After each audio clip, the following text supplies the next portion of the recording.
새벽에 어스름이 차에 가시지 않은 서울 종로의 인력시장, 그리고 불이 꺼지지 않는 여의도 금융가의 빌딩숲.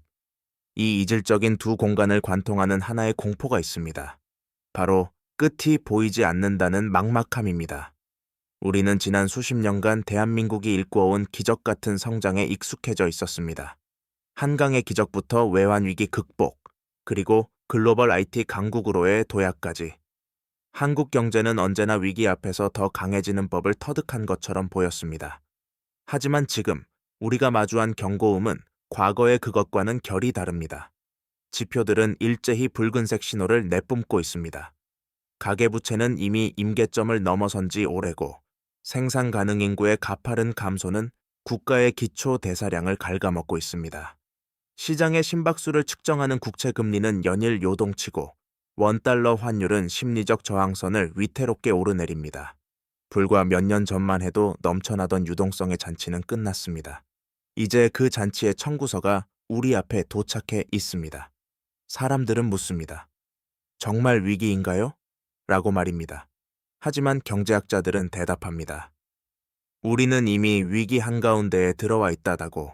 단지 그 위기가 서서히 뜨거워지는 물속의 개구리처럼 우리의 감각을 마비시키고 있을 뿐입니다. 1997년 IMF 외환 위기가 갑작스러운 심장마비였다면 지금의 위기는 서서히 몸이 굳어가는 다발성 장기부전과 닮아 있습니다. 도심 곳곳의 빈 점포들, 대출 이자를 감당하지 못해 경매로 넘어가는 아파트들, 그리고 사상 최대치를 경신하는 기업들의 파산 신청 건수. 이 모든 것은 숫자로만 존재하는 데이터가 아니라 누군가의 삶이 무너져 내리는 비명이기도 합니다. 대한민국 경제를 지탱하던 엔진의 온도가 급격히 식어가고 있습니다. 수출로 먹고 살던 나라의 무역 수지는 불안정한 흐름을 반복하고 내수시장은 고물가와 고금리의 직격탄을 맞아 얼어붙었습니다. 우리는 지금 성장의 마침표를 찍고 거대한 침체의 늪으로 빠져드는 변곡점에 서 있습니다. 이 다큐멘터리는 그 냉혹한 현실을 직시하고자 합니다. 우리가 외면해왔던 혹은 설마하며 부정해왔던 한국 경제의 민낯을 공개하고 우리에게 남은 골든타임이 정말 끝난 것인지 아니면 마지막 반전의 기회가 남아있는지를 집요하게 추적할 것입니다. 지금부터 들려드릴 이야기는 단순한 경제 전망이 아닙니다. 바로 당신과 당신 가족의 생존이 걸린 벼랑 끝에 선 한국 경제에 대한 마지막 경고입니다. 위기의 징후는 늘 조용히, 그러나 치명적인 곳에서부터 시작됩니다. 가장 먼저 균열이 포착된 곳은 우리 경제의 혈관이라 할 수 있는 자금 시장입니다. 자산 가치의 거품이 걷히기 시작하면서 부동산 PF 프로젝트 파이낸싱, 대출은 거대한 시한폭탄이 되어 금융권을 압박하고 있습니다. 건설사들의 줄도사는 단순히 한 산업의 몰락을 넘어 그들에게 돈을 빌려준 저축은행과 증권사, 나아가 제1금융권의 건전성까지 위협하는 도미노 현상을 예고합니다. 시장의 위험도를 나타내는 CDS, 신용부도스, WAP. 프리미엄이 출렁일 때마다 외국인 자본은 썰물처럼 빠져나갈 준비를 마칩니다. 1997년 우리가 겪었던 그 참혹한 기억은 외환 보유액이라는 방어벽 뒤에 숨어있는 듯하지만 지금의 위기는 국가 부채가 아닌 민간 부채라는 더 깊고 넓은 수렁에서 기인합니다. 가계부채 1900조 원 시대. 대한민국은 이제 세계에서 가장 빚이 많은 나라 중 하나가 되었습니다. 금리가 0.25%포인트 오를 때마다 가계가 추가로 부담해야 할 이자만 수조 원에 달합니다.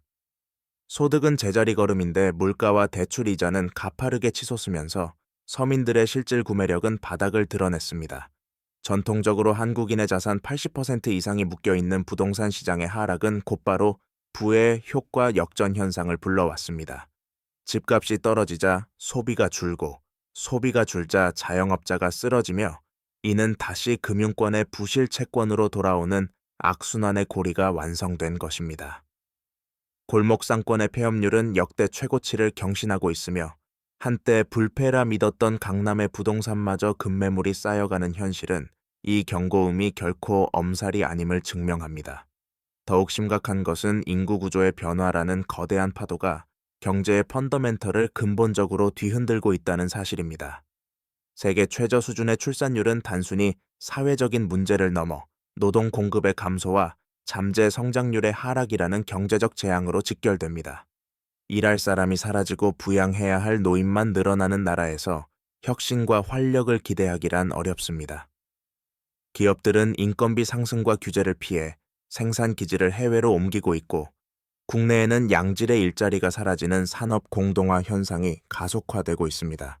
지표상으로는 아직 선진국 반열에 올라 있는 듯 보이지만 그 내부를 들여다보면 성장의 동력은 이미 임계점에 도달해 식어가고 있습니다. 냄비 속의 온도는 이미 비등점을 향해 달려가고 있는데 우리는 여전히 과거의 성공 방식에 매몰되어 변화의 타이밍을 놓치고 있는 것은 아닌지 되물어야 할 시점입니다. 그렇다면 이 거대한 경제적 충격은 어떤 메커니즘을 통해 우리의 삶을 파괴하는가? 그 작동 원리를 이해하기 위해서는 유동성의 역습에 주목해야 합니다. 지난 10여 년간 전 세계는 저금리와 양적 완화라는 마약에 취해 있었습니다. 코로나19 팬데믹을 거치며 풀려난 유례없는 돈의 홍수는 자산 가격을 비정상적으로 끌어올렸고, 사람들은 영원히 돈의 가치가 하락할 것이라 믿으며 빚을 내어 자산 시장에 뛰어들었습니다. 하지만 인플레이션이라는 괴물이 깨어나자 중앙은행은 금리 인상이라는 급브레이크를 밟았습니다. 돈의 값이 비싸지자 가장 먼저 반응한 것은 취약한 고리들이었습니다. 레버리지를 극단적으로 활용했던 투자자들과 영세 자영업자들은 감당할 수 없는 이자 비용 앞에 노출되었습니다. 경제학에서 말하는 민스키 모먼트가 지금 한국 경제에 들이우고 있습니다. 과도한 부채 확대로 누적된 금융 취약성이 한순간에 무너지며 자산 가치가 폭락하고 금융위기가 발생하는 시점입니다. 부채로 쌓아 올린 성장은 거품이 꺼지는 순간 가혹한 대가를 요구합니다. 자산 가격이 하락하면 담보 가치가 떨어지고 은행은 대출금 회수에 나섭니다. 빌린 돈을 갚기 위해 자산을 헐값에 매각하는 과정에서 가격은 더 떨어지는 부채 디플레이션에 늪입니다. 이 과정에서 유동성은 마르고 경제의 실물 부문은 급격히 위축됩니다. 돈이 돌지 않는 경제는 피가 통하지 않는 신체와 같습니다. 기업은 투자를 멈추고 가게는 지갑을 닫으며 경제는 스스로를 갉아먹는 수축 사회로 진입하게 됩니다. 이 충격의 전이 경로는 매우 빠르고 무자비합니다. 고금리는 환율 상승을 부추기고 이는 수입 물가 상승으로 이어져 다시 국내 물가를 압박하는 악순환을 만듭니다. 한국처럼 에너지와 원자재 수입 의존도가 높은 나라는 대외 환경 변화에 취약할 수밖에 없습니다. 특히 미국 연방준비제도 FED의 통화 정책에 종속될 수밖에 없는 한국은행의 처지는 선택의 폭을 더욱 좁게 만듭니다. 금리를 올리자니 가계부채가 터질 것 같고 내리자니 자본 유출과 환율 폭등이 두려운 외통수에 걸린 셈입니다. 이러한 복합적인 메커니즘은 단순한 경기 침체를 넘어 한국 경제의 체질 자체를 무너뜨리는 강력한 압력으로 작용하고 있습니다. 우리가 지금 느끼는 이 막연한 불안감의 실체는 바로 시스템 전체가 붕괴할 수 있다는 공포의 작동 원리에서 기인합니다. 우리는 흔히 한국은 다르다고 말합니다. 탄탄한 제조업 기반과 충분한 외환 보유고가 우리를 지켜줄 것이라 믿습니다. 하지만 역사의 페이지를 넘겨보면 한때 우리보다 더 찬란한 영광을 누렸던 국가들이 어떻게 몰락했는지 그 비참한 교훈을 얻을 수 있습니다. 아르헨티나를 보십시오. 20세기 초반 세계 5대 경제 대국이었던 그들은 포퓰리즘 정책과 방만한 재정 운영으로 인해 만성적인 하이퍼 인플레이션의 늪에 빠졌습니다. 화폐는 종이 조각이 되었고 중산층은 하루아침에 빈곤층으로 전락했습니다. 한 번 무너진 경제 시스템과 신뢰를 회복하는 것이 얼마나 불가능에 가까운지 아르헨티나의 사례는 잔인하게 보여줍니다. 그리스의 사례 또한 시사하는 바가 큽니다. 유로존 가입이라는 외형적 성장에 취해 국가 부채를 통제하지 못했던 결과는 가혹한 긴축과 청년 실업률 50%라는 처참한 결과로 돌아왔습니다. 국가의 부채가 임계점을 넘었을 때 주권은 사라지고 국제금융기구의 통제 아래 국민의 삶이 어떻게 처절하게 파괴되는지 우리는 목격했습니다. 터키, 튀르키예 이의 사례는 어떻습니까? 비상식적인 통화 정책과 중앙은행의 독립성 훼손이 가져온 리라화 가치 폭락은 서민들의 삶을 지옥으로 만들었습니다. 베네수엘라는 석유라는 막대한 자원을 가졌음에도 불구하고 비효율적인 산업 구조와 정치적 불안정으로 인해 국가 자체가 기능 부전에 빠졌습니다. 이들 국가의 공통점은 위기의 징후를 무시하고 고통스러운 구조조정 대신 손쉬운 미봉책을 선택했다는 것입니다. 한국 경제가 이들과 다르다고 단언할 수 있습니까?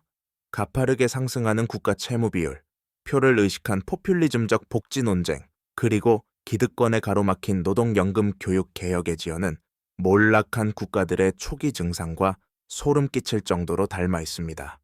일본의 잃어버린 30년은 오히려 온건한 시나리오일지도 모릅니다. 일본은 막대한 해외 자산과 기축 통화에 준하는 엔화의 위상이 있었지만 한국은 그렇지 못합니다. 글로벌 공급망이 재편되는 냉혹한 질서 속에서 준비되지 않은 국가는 순식간에 도태됩니다. 다른 나라의 사례는 단순한 남의 나라 이야기가 아니라 우리가 골든타임을 놓쳤을 때 마주하게 될 미래의 거울입니다. 글로벌 경제의 거대한 균열이 한국이라는 작은 개방 경제에 미치는 영향은 가히 파괴적입니다. 대한민국은 수출로 일어선 나라입니다. 하지만 지금 그 수출의 엔진이 심각한 결함 신호를 보내고 있습니다. 미중 갈등으로 촉발된 공급망 재편은 한국에게 선택을 강요하고 있으며 이는 곧 비용의 상승과 시장의 축소로 이어지고 있습니다. 반도체 하나에 국가 운명을 걸다시피 한 편중된 구조는 반도체 사이클이 흔들릴 때마다 국가 전체의 경상수지를 적자의 늪으로 밀어넣습니다. 수출이 흔들리면 기업의 이익이 줄고 이는 곧 설비 투자 위축과 고용 한파로 이어집니다. 과거에는 수출이 안 되면 내수가 버텨주었지만 지금은 고물가와 부채에 짓눌린 내수가 오히려 수출의 발목을 잡는 형국입니다. 가장 먼저 타격을 입는 곳은 서민들의 식탁과 지갑입니다. 원자재 가격 상승과 환율 폭등은 수입 물가를 밀어올리고 이는 가공식품부터 에너지 비용까지 생활 물가 전반을 장악합니다. 실질 임금은 줄어드는데 나가는 돈은 늘어나는 이른바 스태그플레이션의 전조가 우리 삶 깊숙이 침투했습니다. 특히 주거비 부담은 젊은 세대의 희망을 앗아가고 있습니다.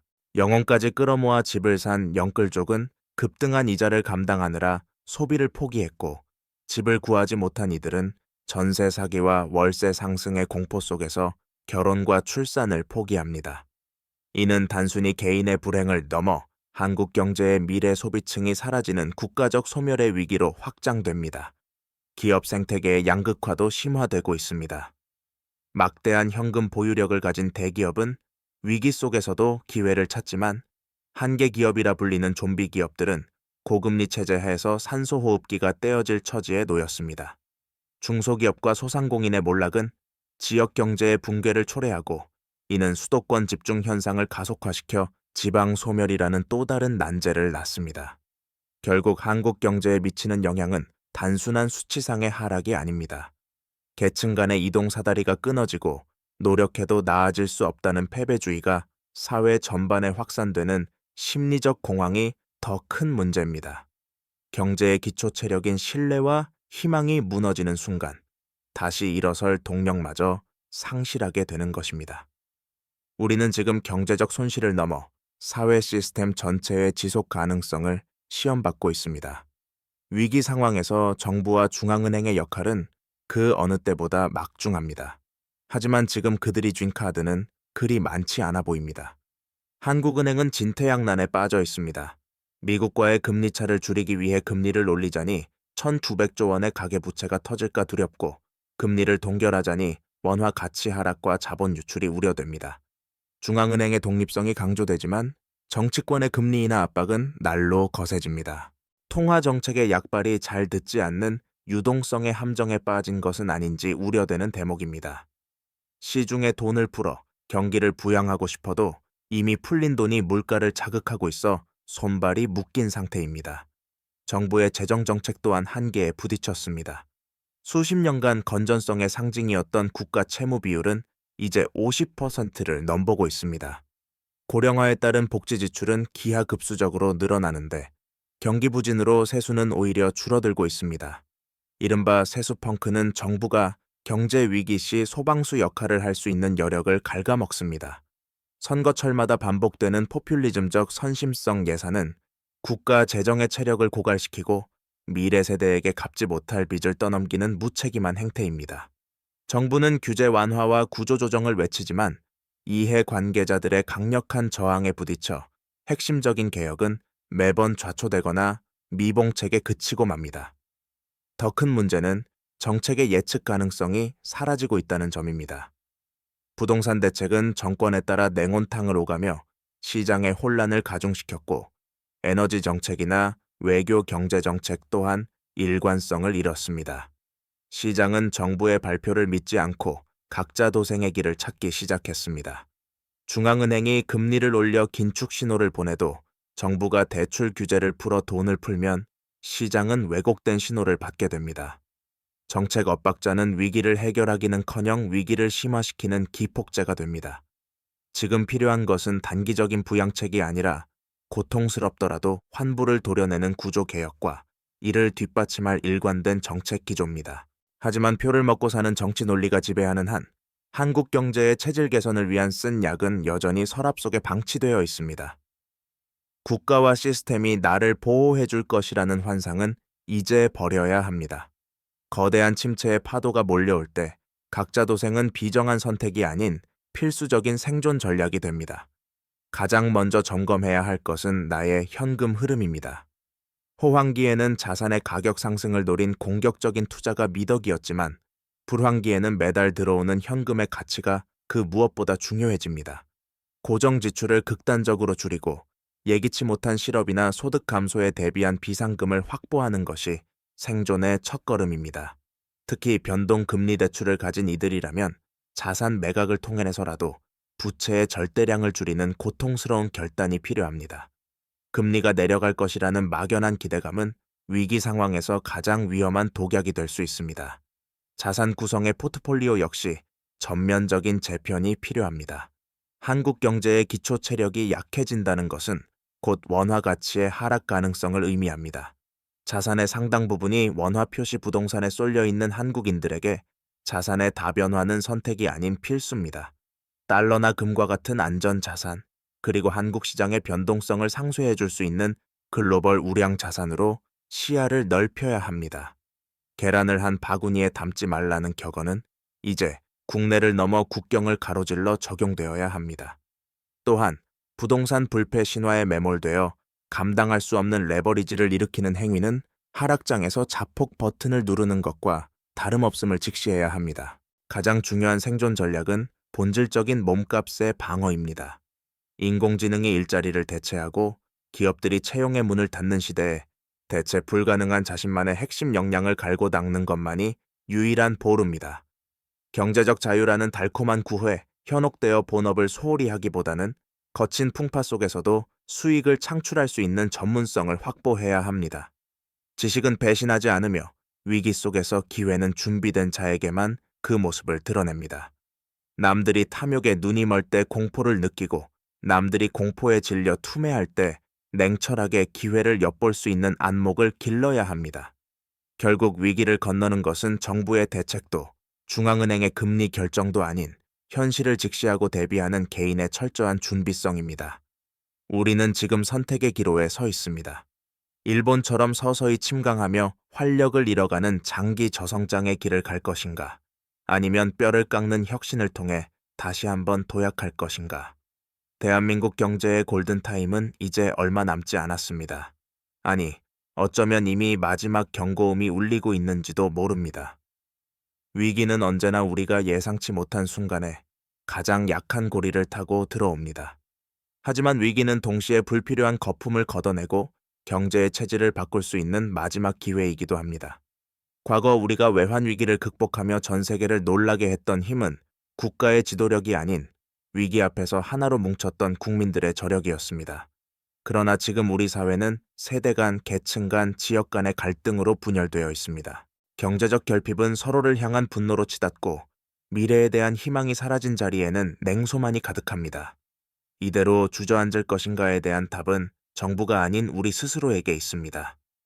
기득권을 내려놓는 고통스러운 합의, 미래 세대를 위한 연금과 노동시장의 과감한 개혁, 그리고 실패해도 다시 일어설 수 있는 안전망의 구축. 이 모든 과제는 더 이상 미룰 수 없는 시대적 소명입니다. 정치가 경제의 발목을 잡고 과거의 영광에 취해 변화를 거부한다면 대한민국이라는 빼는 침몰을 피할 수 없을 것입니다. 다큐멘터리를 마무리하며 우리는 다시 한번 묻습니다. 당신은 이 마지막 경고음에 답할 준비가 되셨습니까? 경제는 심리입니다. 우리가 할 수 있다는 믿음을 잃지 않고 냉철하게 현실을 마주할 때 위기의 파도는 기회의 서핑보드가 될 수 있습니다. 화려했던 성장의 시대는 끝났을지 모릅니다. 하지만 내실 있는 성숙의 시대, 지속 가능한 대한민국으로 가는 길은 이제 막 시작되었을 수도 있습니다. 오늘 밤 어두운 여의도의 빌딩 숲 사이로 비치는 저 불빛들이 절망이 아닌 새로운 희망의 등불이 되기를 간절히 바랍니다. 한국 경제는 주저앉지 않을 것입니다. 우리가 그 경고음을 외면하지 않는 한 말입니다. 우리가 직면한 위기의 본질은 단순히 경기 순환의 문제가 아닙니다. 그것은 대한민국을 지탱해온 추격형 성장 모델이 수명을 다했음을 알리는 거대한 신호입니다. 과거 우리는 선진국이 닦아놓은 길을 빠르게 뒤쫓으며 효율성과 속도로 승부해 왔습니다. 하지만 이제 우리는 더 이상 뒤쫓을 대상이 없는 선도국가 그룹의 끝자락에 서 있습니다. 중국의 거센 추격은 우리 제조업의 근간을 흔들고 있으며 기술적 우위는 갈수록 좁혀지고 있습니다. 1997년의 위기가 외화 유동성의 부족이라는 급성 질환이었다면 지금 우리가 겪는 침체는 성장 잠재력이 고갈되어가는 만성 소모성 질환입니다. 체력이 바닥난 상태에서 맞이하는 외부의 충격은 이전과는 비교할 수 없을 만큼 치명적입니다. 이제는 무엇을 더 만들 것인가가 아니라 어떻게 다르게 생각할 것인가로 패러다임을 전환해야 합니다. 하지만 우리의 시스템은 여전히 과거의 성공 공식에 묶여 있습니다.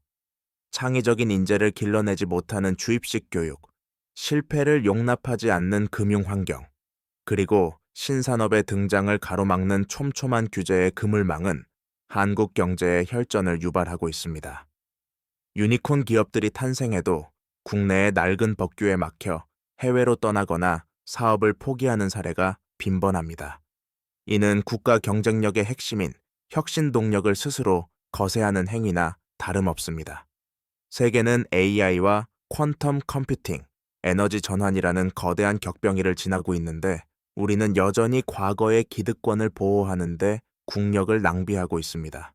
이러한 구조적 한계는 고스란히 잠재 성장률의 하락으로 나타납니다.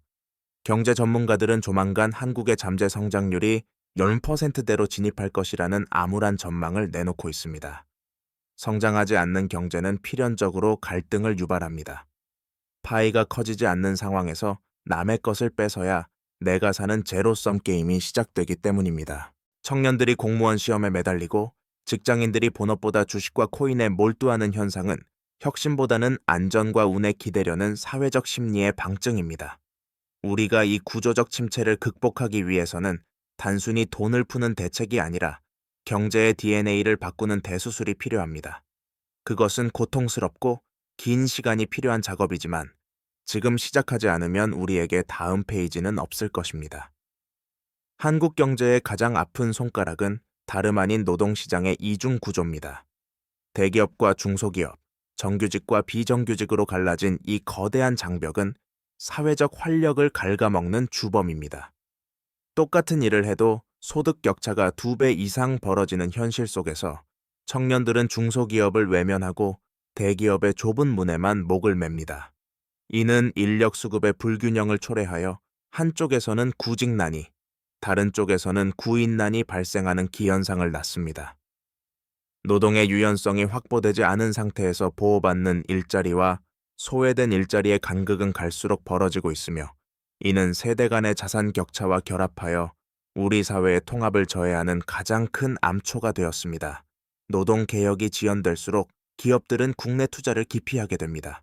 인건비 부담과 경직된 고용 구조는 기업들로 하여금 공장을 해외로 옮기게 만드는 강력한 푸시 요인이 됩니다.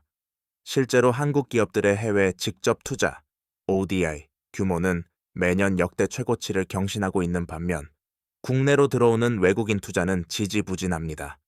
일자리가 해외로 빠져나가는 산업 공동화는 결국 국가의 세수 감소와 소비 위축이라는 부메랑으로 돌아옵니다. 노사 간의 끝없는 대립과 투쟁의 문화, 또한 글로벌 스탠더드에서 멀어져 있습니다.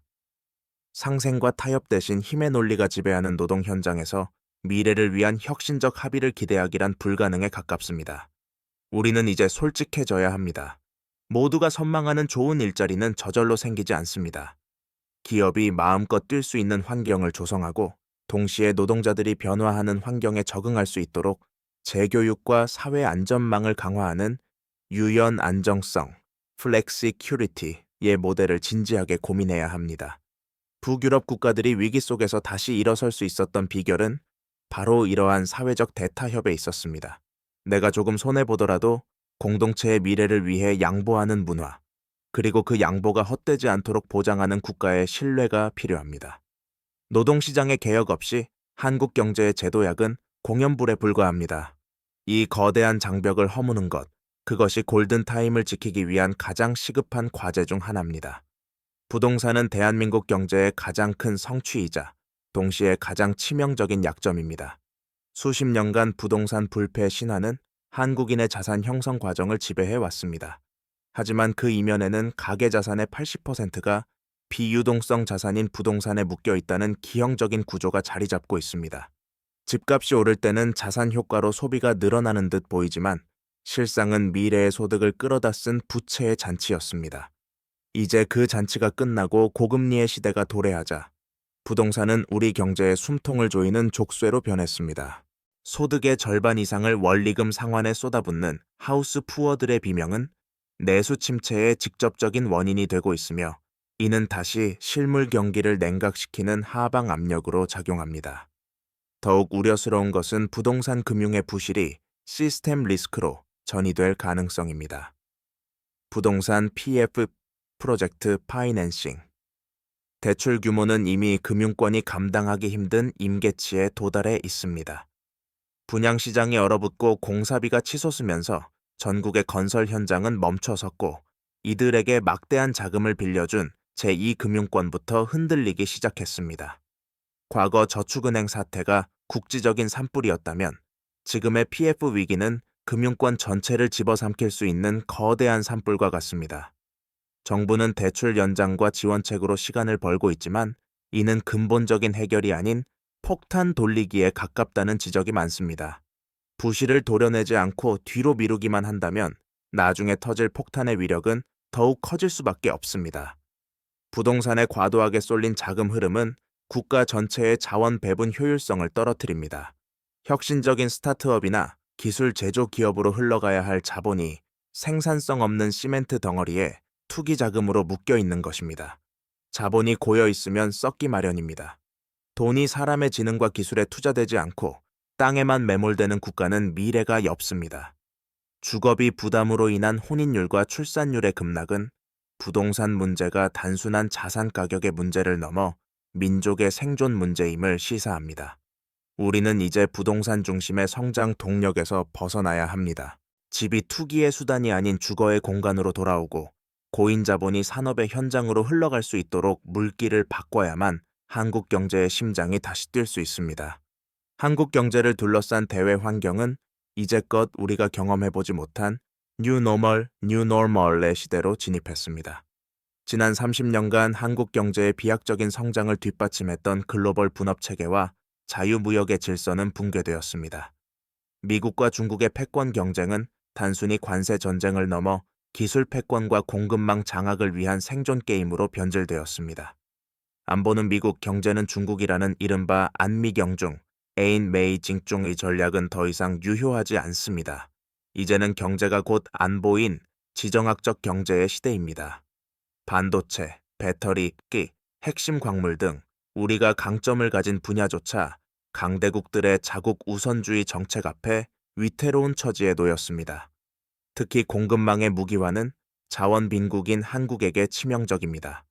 요소수 사태에서 경험했듯 특정 국가에 대한 높은 의존도는 언제든 우리 경제의 목줄을 죄는 무기가 될 수 있습니다. 공급망을 다변화하고 자원 자금력을 높이는 데 드는 막대한 비용은 기업들의 수익성을 악화시키고 제품 가격을 인상시키는 인플레이션 요인이 됩니다. 또한 탄소 국경세와 같은 글로벌 환경 규제는 제조업 중심의 우리 산업 구조에 거대한 진입 장벽으로 다가오고 있습니다. 환경보호라는 명분 아래 진행되는 새로운 무역 장벽은 준비되지 않은 우리 기업들에게 가혹한 통행료를 요구할 것입니다.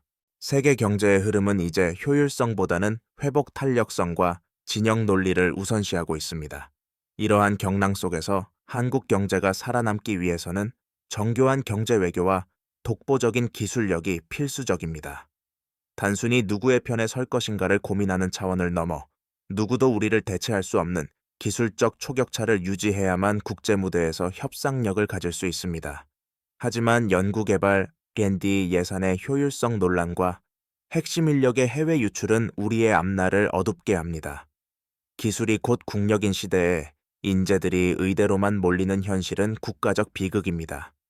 글로벌 리스크는 통제 불가능한 상수이지만 그에 대응하는 우리의 전략은 변수입니다.